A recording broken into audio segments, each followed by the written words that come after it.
Last షాట్‌లో చెప్పాను కదండీ! మా కోసం అయితే నేను పప్పు, తోటకూర అయితే వండాను అనేసి. ఇంక మేము ఆఫ్టర్‌నూన్ లంచ్ అయితే చేసేసాము. ఇంకా పిల్లలిద్దరూ స్కూల్ నుంచి 3:00 వచ్చారు. వచ్చి రాగానే వాళ్ళిద్దరి కోసము ఫ్రూట్ అయితే ఈరోజు పైనాపిల్ అయితే పెట్టానండి. సో, పిల్లలు తింటున్నారు. ఈ ఉయ్యాల ఉంది చూసారా? ఎప్పుడో షానుకి 5థ్ మంత్ అప్పుడు కొన్నాను.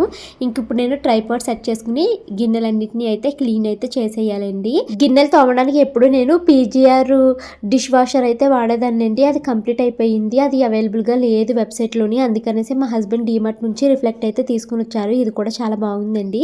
ఇది నాకు కనిపిస్తే ట్యాగ్ చేస్తాను చూడండి. తర్వాత ఇంకా పిల్లలకి ఈరోజు ఈవినింగ్ స్నాక్స్ కింద శనగలు అయితే ఉడకేస్తున్నానండి. శనగలు ముందుగానే ఒక 5-6 అవర్స్ నానబెడతాను. తర్వాత వాటిని నీట్‌గా కడిగి కుక్కర్ అయితే పెట్టేసి ఇలా ఉడికిచ్చేస్తాను. తర్వాత పిల్లలిద్దరూ తాలింపు వేయమని అడుగుతారనమాట. పప్పులు వేసి తాలింపు అయితే వేసేసానండి.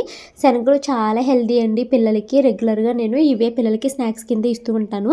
సో, పిల్లలైతే చదువుకుంటున్నారండి. చదువుకుంటే ఇంక స్నాక్స్ అయితే తింటున్నారు. తర్వాత అయితే నేను క్విక్‌గా వాషింగ్ మిషన్‌లో వేసిన బట్టలుంటే వాటన్నిటిని అయితే తీగల మీద ఆరేసేసాను.